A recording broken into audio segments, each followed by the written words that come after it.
5ই August যদি না হইতো তাহলে things would have been different. এখনো তো আমরা যে জেলে থাকতেন বা থাকতেন নাকি আদৌ এটা একটা কোশ্চেন।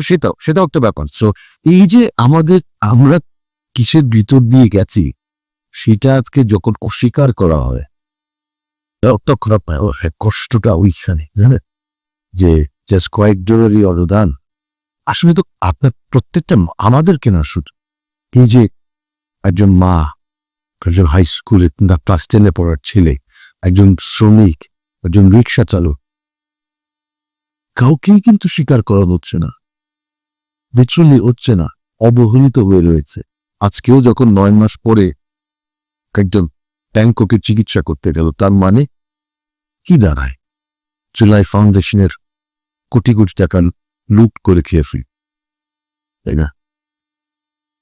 আরেকটা বিষয় আমি অ্যাড করি এহসান ভাইয়ের সাথে, আপনার সাথে আমার পার্থক্যটা একটু আসি। পার্থক্যটা বলি, আপনি আন্দোলনটা করেছেন চাকরির জন্য, হ্যাঁ, আমি আন্দোলন করেছি হাসিনার পতনের জন্য। তেও আমার পরিচয় লুকাই নেই, বুক চিতে বলছি, সব জায়গায় বলছি, যুদ্ধ করেছি, 16টা বছর আমরা যুদ্ধ করেছি ওপেন, এবং বিএনপি পরিচয় করছি, খালেদা জিয়া, তারেক রহমান, জিয়াউর রহমানের আদর্শকে ধারণ করে করছি।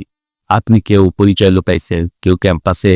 আমার ভাইটা যখন জেলখানা থেকে ডান্ডা বেরি করে তার মায়ের মৃতদেহ দেখতে আসছে কোনোভাবে, বা পারে নাই, তখন আপনি মায়ের কোলে শুয়ে গল্প শুনছেন বা মায়ের রান্না খেয়েছে। আমার ভাইরা যখন দুর্বিষহ জীবনযাপন করছেন তখন আপনি হলে থেকেছে, কখনো শিবিরের পরিচয়, কখনো কি, কখনো করে আমাদের একাডেমিক লাইফ শেষ করেছে।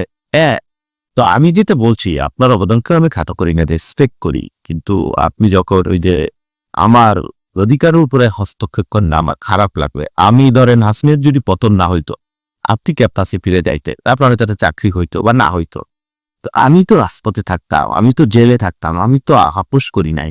হ্যাঁ, আমি তো আমার ইথিক্যাল জায়গায়, হয়তো হাসিনের পতন আরো 5 বছরের পরে হইতো না, নাই হইতো, কিন্তু আমি তো আমার ইথিক্যাল জায়গায় আমি বুক চিতে বলতে পারি আমি দেশের জন্য কাসিমের বিরুদ্ধে লড়াই করেছিলাম। আমি পারিনি, আমার পরবর্তী প্রজন্ম হয়তো সেটা শেষ করতো, কিন্তু আমার ইথিক্সের সাথে তো আমার ইথিক্স নিয়ে তো আপনি তাচ্ছিল্য করতে পারেন না।